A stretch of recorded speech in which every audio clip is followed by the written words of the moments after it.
Mesdames, Mesdemoiselles, Messieurs, bonjour. Je suis ravi de vous retrouver aujourd'hui pour une nouvelle petite conférence qui, j'espère, va vous enchanter. Je vais vous parler des Illuminati du XVIIIe siècle. Je les aime beaucoup, ceux-là. Je vous en ai déjà parlé dans une précédente conférence, mais d'une façon moins profonde, moins substantielle. Là, je vais vous en parler d'une façon un peu plus concrète.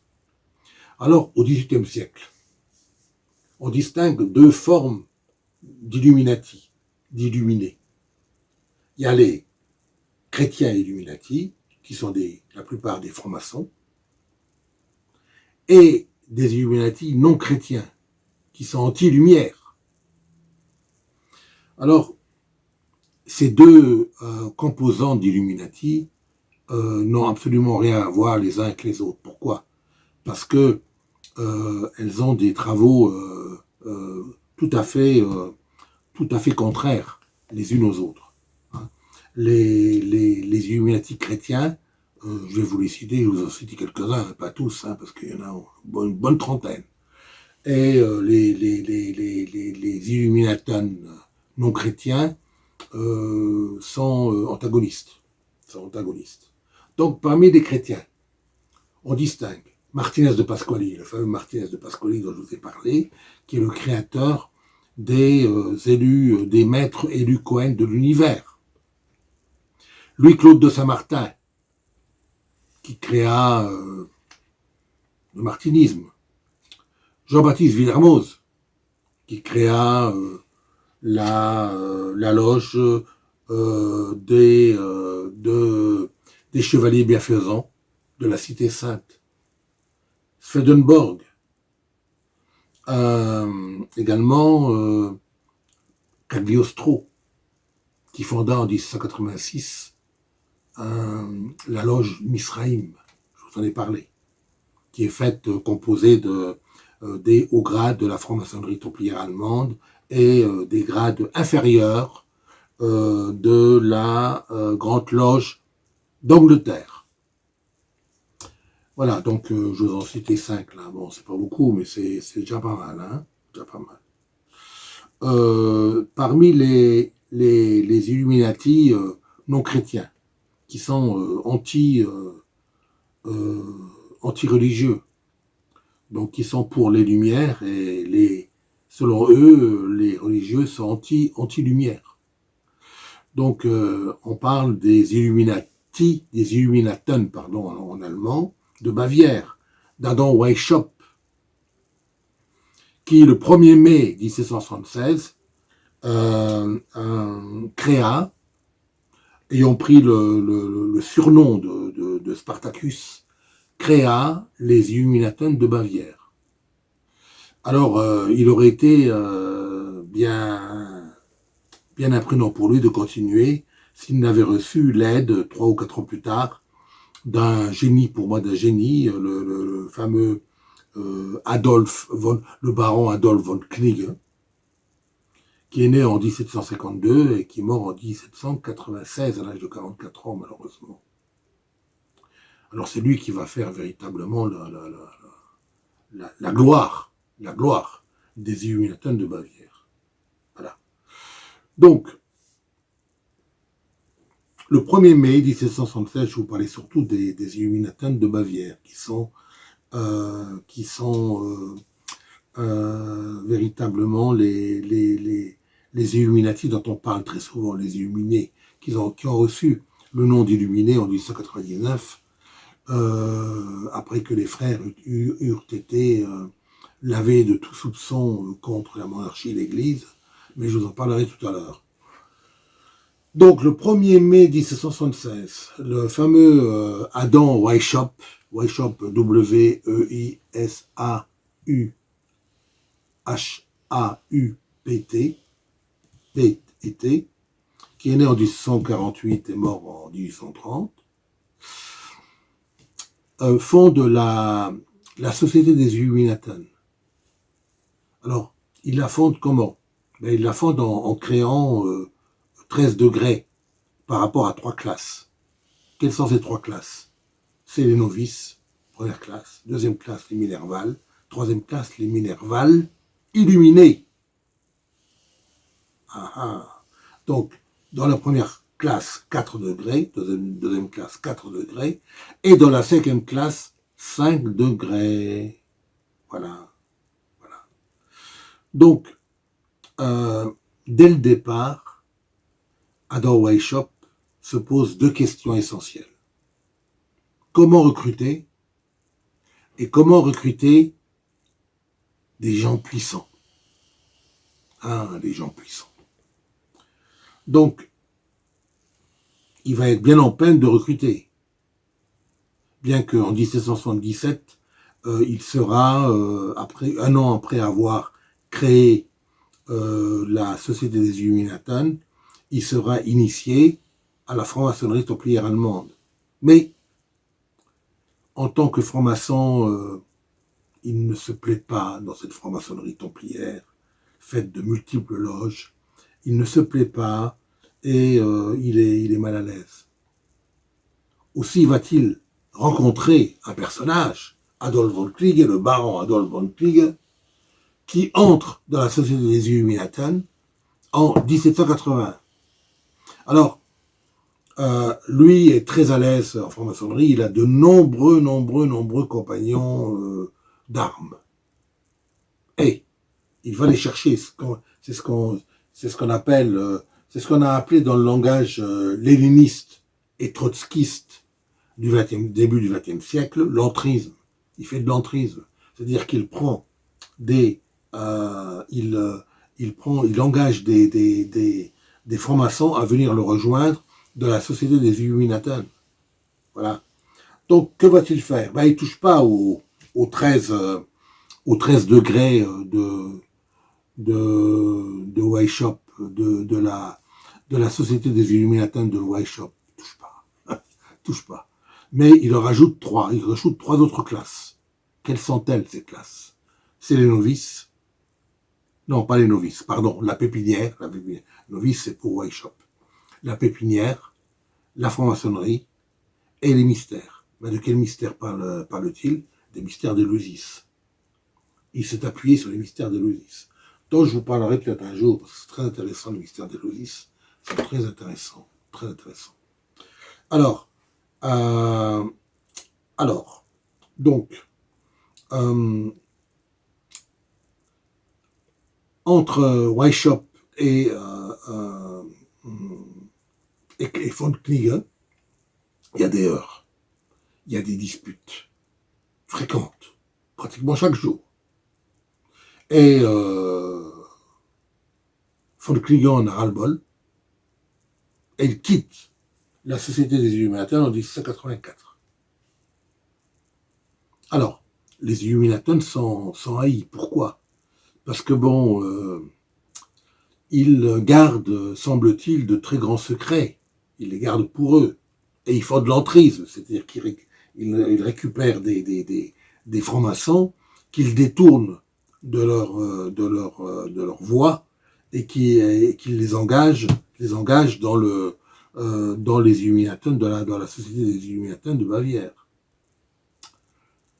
Ils sont haïs aussi parce que ils ressemblent beaucoup aux jésuites. Comment ressemblent-ils aux jésuites? Ils font des rapports. Ils aiment faire des rapports. Ils aiment également faire des comment dirais-je, donc les rapports bien sûr, et ils testent la faiblesse de leurs membres très souvent, et ils enjoignent aussi la fameuse comment dirais-je, comment s'appelle-t-elle la diffamation. Ils aiment faire de la diffamation. En plus, ils sont haïs, pourquoi? Parce que ce sont, semble-t-il, les suppôts de Satan. Alors, qui est Satan?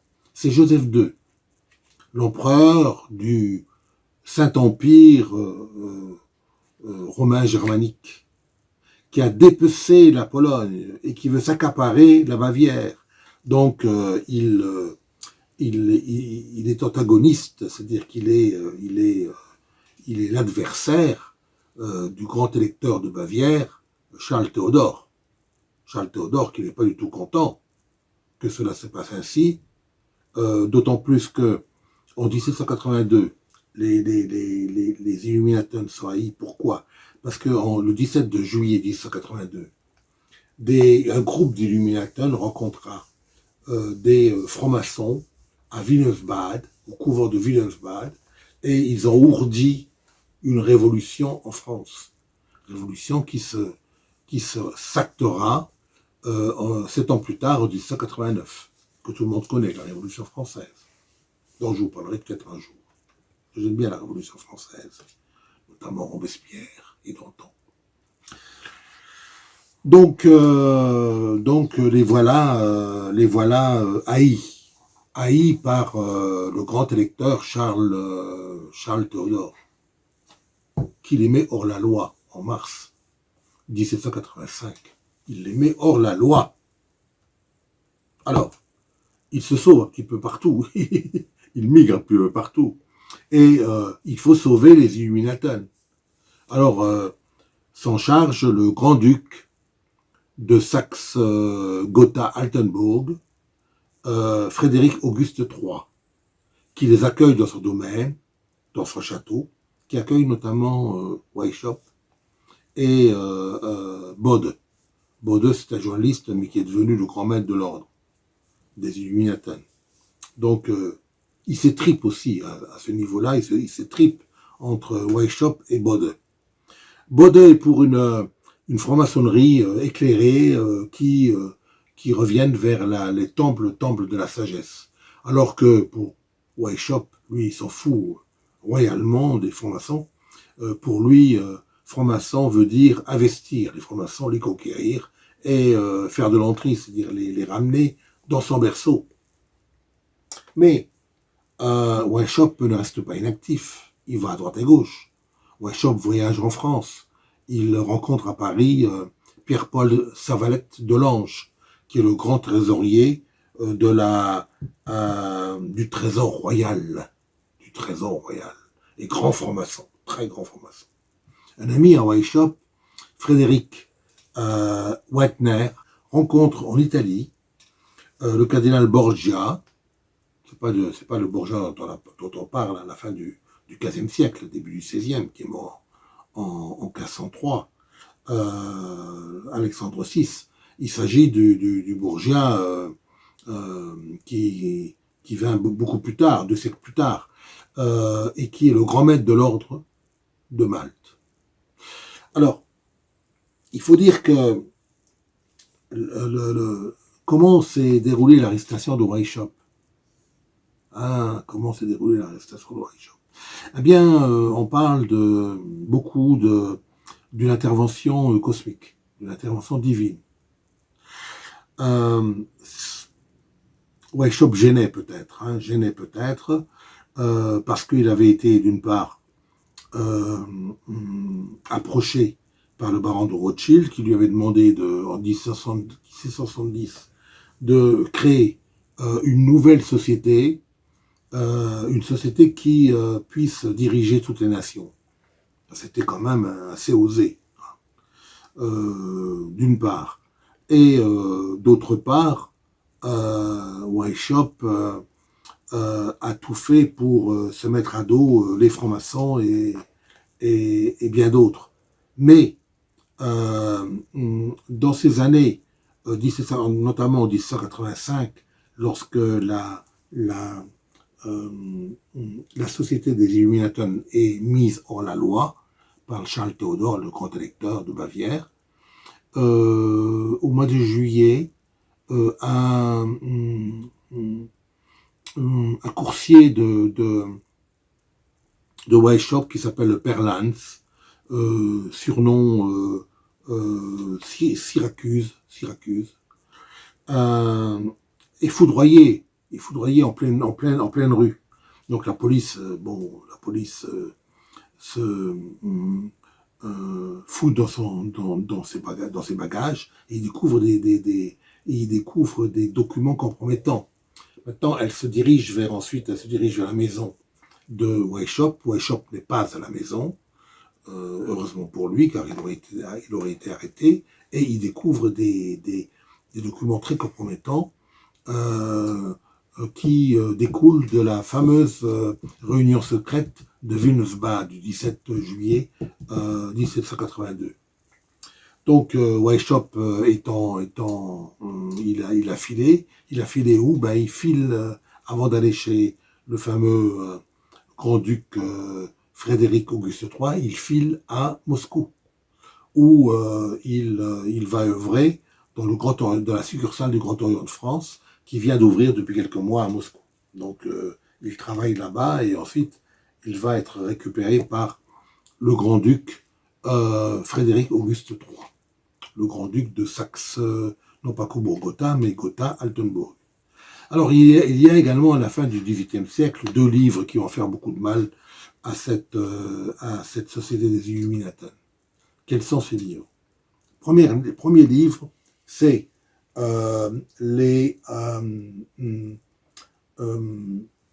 des preuves d'une conspiration contre la monarchie et l'Église. Livre écrit en 1797 par John Robison. Et un deuxième livre l'année d'après qui sort, qui est intitulé Mémoire pour servir l'histoire du jacobinisme. Les Jacobins.